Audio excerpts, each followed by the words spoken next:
hope you're having a nice day. I'm here in Islington today. I thought I'd mix it up and show you a different venue. I'm actually doing it now because I was filming earlier for Prima.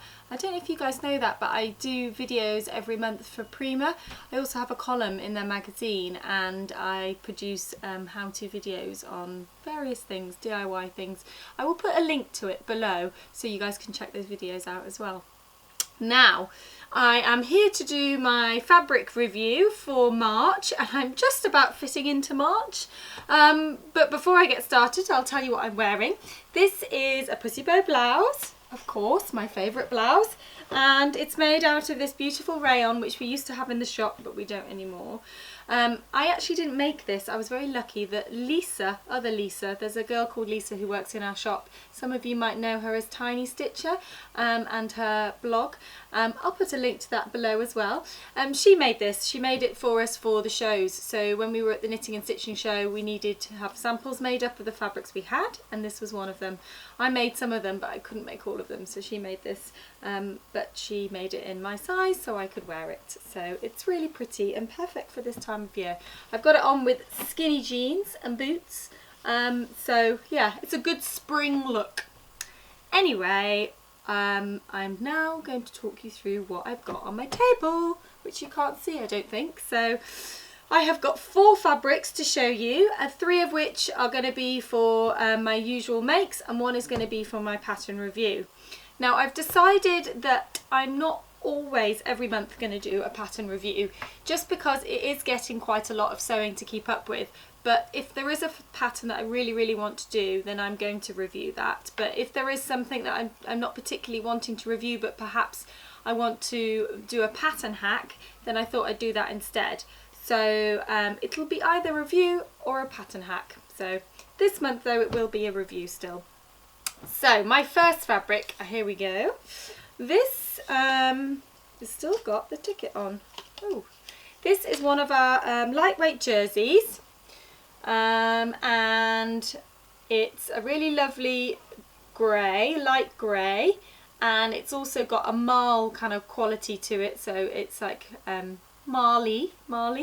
It's lovely and lightweight, and what I want to do with this is I want to make an Anderson blouse. So last year at the Knitting and Stitching show at Alexandra Palace, there was a lovely customer who walked past and showed us her Anderson blouse that she'd made in a jersey fabric. And what she had done is she'd put pleats here instead of gathers, and she'd made a band on the bottom of the jersey and just wrapped the blouse over a bit more and then put this band on, and it looked lovely and it completely transformed the pattern. So the Anderson blouse I see is quite a kind of worky, quite glamorous, certainly not a casual blouse, and this made it look casual. So ever since I saw that, I thought I need to do that, and it's taken me this long to get round to doing it. So I'm going to try that out, and I will report back, and you guys will see and we'll decide whether we think it works. But I'm going to do what she did and also put pleats in here rather than gathers, make the band, and yeah, I'm really interested to see. Everything that I'm making this month is going to, apart from the review, the pattern review, they're going to be separate, so they're going to be tops. Now, I don't know if you follow me on Instagram, but if you do, you will have seen the photo I took of my wardrobe all on our dining table as we were sorting out our spare room. And I realised how many clothes, how many dresses I actually have. I have an obscene amount of dresses, and I did have a sort out. And actually, I know some of you said, oh, you should sell them on eBay, blah, blah, blah. I do actually do a sort out every 2 months or so, maybe 3 months, and I give a lot away to charity shops, my local charity shops, or I also give them away to the girls at work, or I have friends who are also my size, so they're always keen to see what's going, and also my sister, she loves coming and having a raid / steal of my clothes. Anyway, so I did give some of them away, but I still have a lot, and I realised that I just don't need any more dresses. So for this next couple of months, I'm going to reduce the amount of dresses that I'm making and build up a few more tops and maybe some bottoms, because I don't have as many of those, and I did actually get rid of quite a few things like that. So Anderson blouse is going to be my first out of this lovely stretchy Marl silver grey jersey. Okay, next up Next up is this. Now, I absolutely love Cornflower Blue. I think it's one of my favourite colours, and I don't have anything in that, which is crazy. I think it's quite hard to find really pretty cornflower blues, and this is just beautiful. So I recently bought this from one of our suppliers, and the moment I saw it in his pile of swatches, I was like, I've got to have that. And it's basically, it's like a crepe de chine, but it's polyester. So it's a fake silk, it's not a real silk, but it's a really beautiful quality. And you can see, I'm just looking at the viewfinder there, you can see how it's draping. It's so beautiful and soft, it's just really lovely. But because it's not silk, it's going to wash better, and it's also going to not crease. So it's the perfect blouse fabric, and I've decided that I'm going to play around with my bodice block that I made from my book, so over at Vintage. And I'm going to just, I've seen lots of really interesting twisted garments. I've been really interested by garments that have been playing around with distortion and twisting on the neckline. So a lot of jersey tops that have got a twist in them. And essentially it's a seam that runs down the middle of the garment, and then you can twist and put them together and create a twist, and that kind of distorts the neckline. And creates a pretty twist. So I'm going to play around with that. I've no idea if it's going to work or not. I don't know if, I think what's really important is you get the neckline right. So I'm going to change the neckline so it's deeper, perhaps into a more of a V. And then, yeah, I might do a toile because I don't really want to hack up into this fabric before I've actually tried that out. But I will be obviously reporting back so you guys will see. But yeah, I think it could make a really pretty spring top. So. Da, da, da, da, da. That is my second fabric for the month. Okay, on to the next one. This is, are you loving, by the way, how my fabrics have suddenly become brighter? It's March now, so it's really is time to be thinking springy colours. So gone with all the darks, and I'm no longer thinking about, oh, that'll go with tights or that will go with black clothes. I'm thinking, yeah, that'll brighten me up. Okay, on to my next one. So this is a lovely, very vintagey cream and black spot, and it's a rayon. Really lovely and soft, and the spot's about 1 centimetre wide. Yeah, very classic. We'll go with everything.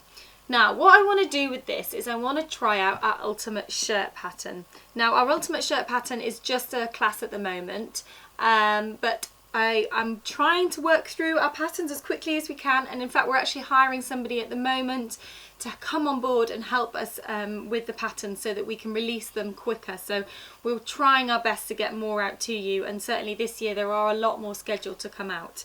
But this one is, yeah, so our ultimate shirt is just a kind of classic shirt. I'll pop a link to the class below, and I have made it, the samples I made when we released the class, when we kind of launched it, but I haven't made it since, and I think it's because a kind of classic shirt isn't something I generally wear that much, and certainly I tend not to wear lots of cotton. I like softer fabrics like rayon.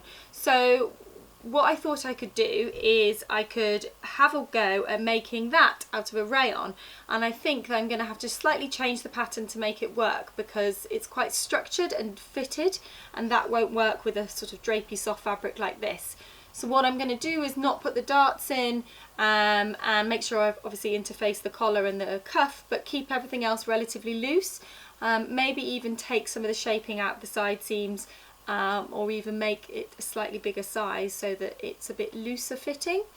So that's what I'm going to do with that. And yeah, I'm interested to see if it works. I don't know if it's going to like look really limp and a bit funny, but we will see. You guys will see as well. So yeah, I'm looking forward to doing that.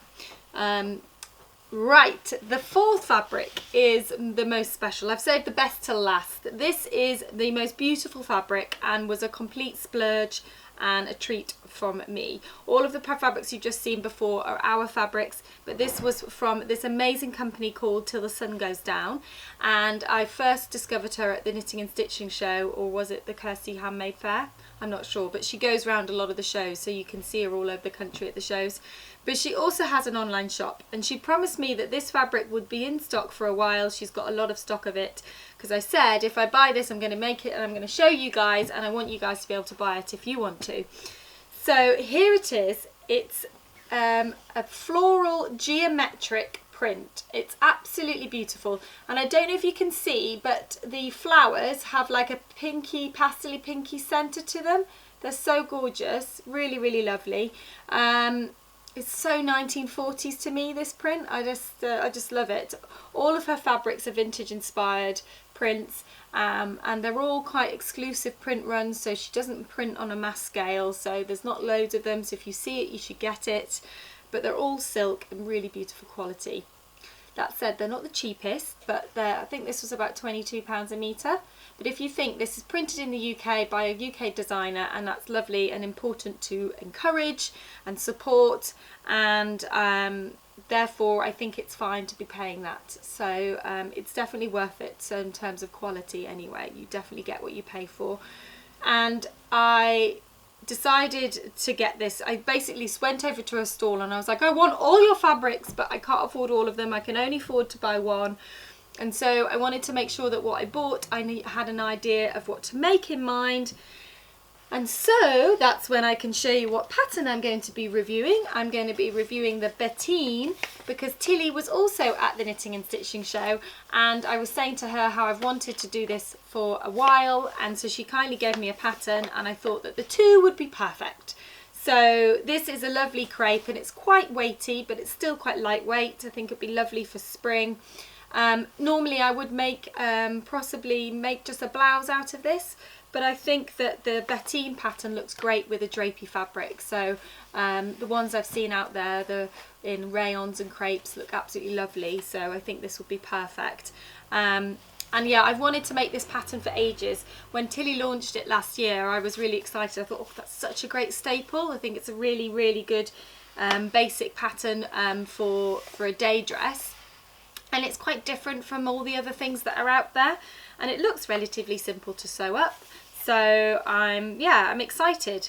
I am a little bit nervous though about using this straight away with a pattern that I haven't used. So I think I might make another one if I've got time. If I don't have time, then I'll just go straight into this and make sure I super check my measurements. But yeah, I'm not sure if I'm going to put the pockets on though. That's what I can't work out, because I don't want to kind of interrupt the pattern of this dress. But then I'm like, does it lose something without the pockets? I don't know. So I haven't decided yet on that.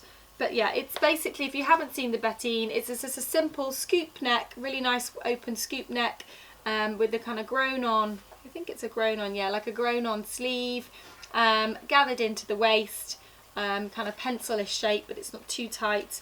Yeah, it's lovely, and it's elasticated, so there's no zips and there's no sleeve insertion, which is two of my things I least like doing, so that's cool.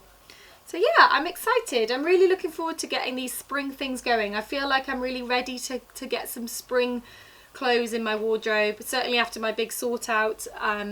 You can tell I've been sewing all autumn and winter because there was a lot of dark colours in there, and a lot of the clothes I made last year, I made a lot of Betty dresses, but I didn't make that many blouses and things and tops and stuff, so I'm excited about doing these. It'll be great. But I've got to go super quick because I want to make sure I try and get this out soon, because I'm going to have to soon do an April fabric and pattern haul. So I've got lots of sewing to catch up on, which is why I didn't also want to do too many complicated things. So I'm going to try my best to sew as quickly as I can and try and get next week video will be my makes for March. Don't hold me to that though, because I might not be able to, but I'm going to try my best. And then I will be reviewing the Bettine the week after, and then I'll get round to doing my April fabrics and pattern haul if there is one. I don't know if I'm going to review a pattern that month. Yes, haven't got one in mind at the moment, so we'll see. But also as from next week, I'm going to be releasing an extra video each week. So a few of you over the past few months have asked for tutorials on certain things, so relating to what I've been talking about in my normal vlogs. So I've pre-recorded some tutorials, and each week in April there will be a new video released on a Wednesday. So there'll be 2 each week to show you guys some new tips and skills. So I hope you will enjoy those. But for now, that is it for today. I am going to get started actually on some sewing whilst I'm here. I'm here in Islington for the rest of the day, but I'm going to pop out and have meet a friend for lunch, I think, and then treat myself to a nice sandwich, and then back to doing some sewing here in Islington, which is quite nice to have a quiet day sewing in Islington, so I'm looking forward to that. I hope you guys are all going to have a lovely weekend and you're enjoying your Fridays. And I will, oh no, not Friday, Thursday. This is going out on Thursday because of Easter. So I hope you guys have an amazing Easter. Of course, have a great Easter. I'm going back to York. I'm very excited about that. I haven't been back in a while. That's to see my parents. And my mum's all over Easter. She loves decorating the house all beautifully, and I'm looking forward to eating my body weight in chocolate. I also am looking forward to doing an Easter egg hunt, even though I think it's just going to be Matt and I and Mum and Dad. I'm hoping we'll still have an Easter egg hunt. You don't need to have children to have an Easter egg hunt. My nephew and niece are not coming up, but yeah, I'm hoping Mum will still go and hide the eggs in the garden. That makes finding the chocolate more fun. If they're hidden, eating the chocolate feels like more of an activity. So yeah, I'm looking forward to that. Anyway guys, have a great time and I will see you next week. Bye!